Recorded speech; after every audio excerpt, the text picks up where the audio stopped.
I scoured the entire internet to find the best Diablo 4 items that you all have found. Welcome to the D4 Trophy Room, folks. Make sure your shit and pants are on and zipped. Some of the items you'll see are rares that haven't been upgraded or enchanted. While this means that they could be better, it also means that they're still tradable, giving them some real value. It came as a surprise to me to learn that so many people don't pick up rares in Diablo 4. I get it, there's so many of them that drop, but much like in Diablo 2, if you're not checking a lot of these that drop on the ground, you could be missing out on some serious trade value. For example, Hakira found this sick barb ring. This has a near perfect roll on vulnerable damage, a perfect roll on critical strike damage, a very important stat with resource generation, and then a fourth stat for barrier generation. Perhaps you would want to re-roll this?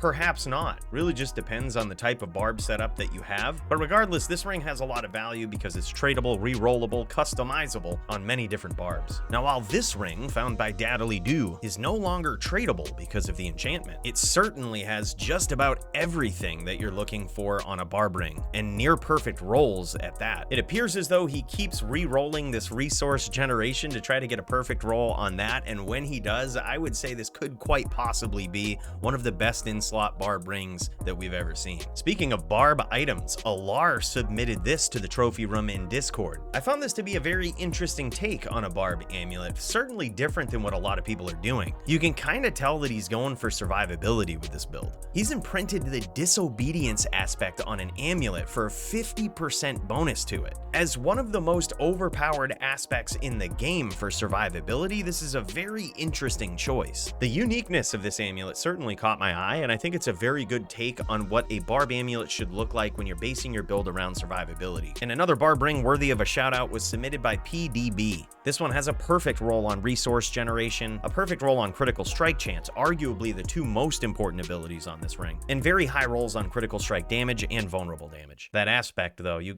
couldn't have found a perfect one for that for the fucking trophy room? Alright, enough of these barb items. Cable Raves Hard found this god tier poison rogue Ami. Best thing is currently it's tradable. I would argue that in PvP this is really good as is, but perhaps if you're building your rogue to go and take on Uber Lilith, maybe you re-roll the damage reduction while injured, but regardless it has mostly perfect rolls on all of the stats here that matter. Cheeser Pro found this speed amulet, also tradable because it's not enchanted or upgraded. This could fetch quite a bit of trade value in game. I like this amulet because it demonstrates three very important abilities that many classes are looking for on the amulet: the energy cost reduction, cooldown reduction, and movement speed. One thing that I hate about Diablo 4 rares is that every class uses a different resource and it's not dynamic. So if you find a rare amulet with energy cost reduction, if you go look at this on a necro, it won't suddenly be essence cost reduction. Sort of limits trade on items like this to be within a class, especially with how restricted trade already is. If we're gonna restrict it that much, I think having some sort of dynamic change there could be good.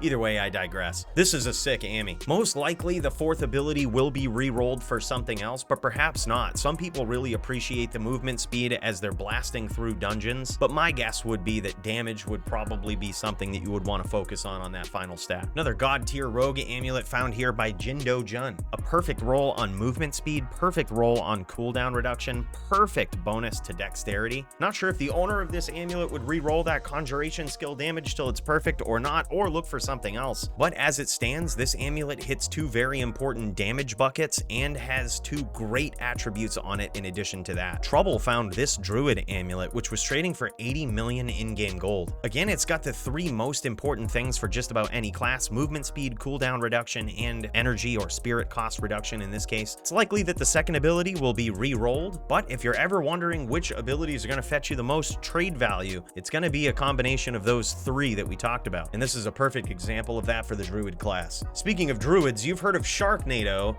Wolfnado is apparently a very viable build. Hakira found these Wolfnado gloves, +3 ranks to Tornado, a perfect roll on critical strike, near perfect on lucky hit chance, and a perfect roll on lightning critical strike. And if you're going to be building such a unique druid build, these are certainly some gloves that you might want. On the same topic of the Wolfnado druid, Jindo Jun also found this sick amulet, probably just fine for the build as is. Some players might re-roll one of these abilities for movement speed, but it's it's really unnecessary, I think. In my opinion, the Wolf NATO Druid just has such an area of effect that if a player is on screen, you're practically taking damage, and it's quite a consistent, massive amount. Might have to check into this build here real soon. Not a lot of Necro players submitting extremely good items, but I did find this one from Master 117. This has two very good abilities on it: Essence cost reduction with a near perfect roll, movement speed with a good roll, but it's very likely the third ability will be re-rolled, but who knows, you may not necessarily have to. That crowd control duration applies to tendrils and curses, so it's certainly a bit useful, but in that spot, possibly a bonus to intelligence might be a little better. Either way, a very solid Necro amulet found by the Master. We also saw these Sorcerer boots from Longines. These are going for 40 million in-game gold last I knew. They have +3 ranks to Frost Nova, +3 to Teleport. Those are two very important abilities to have on boots when you find these. Another very important one is mana cost reduction. I think likely the new owner of these will re-roll the fire resistance until they get movement speed, or possibly some other useful stat. The good thing about these boots is there's a lot of things that can roll in that third ability that would make these just god tier. My only gripe with these boots is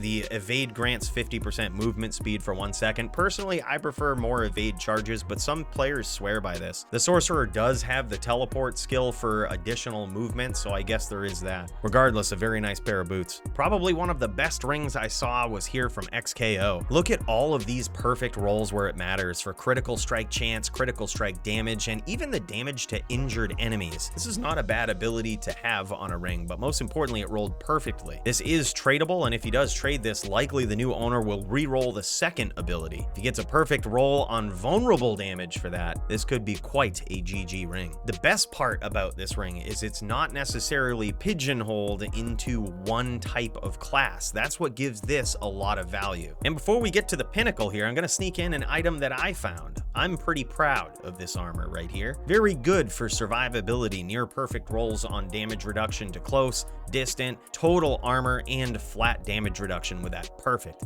beautiful roll. And now for the best item that likely anyone has found in Diablo 4 so far. You might have heard already that the Harlequin Crest, also known as Shaco, has been found. This was found a number of weeks ago, but it's still a very impressive find because not many people have actually got this to drop. This was confirmed by global community lead Adam Fletcher on Twitter to have actually dropped for this player. So if you're originally in that camp of players that didn't think some of these uniques like this actually existed in the game, they do. This was from an anonymous Korean player that I have not been able to figure out who exactly it was that found this. However, the rolls on this item are very good. This player found the item at level 98, causing a lot of speculation online as to how you would even go about finding one of these. However, another photo surfaced with allegedly another player finding this item at level 87. I haven't been able to confirm whether or not this is real, but I have no reason to believe that it's not. For a while, the internet was speculating that you had to be above level 90 to find the Shaco. The item is so rare in game that it's very likely most players who do find this will be above level 90. The rolls on this one aren't necessarily as good, but something to pay attention to here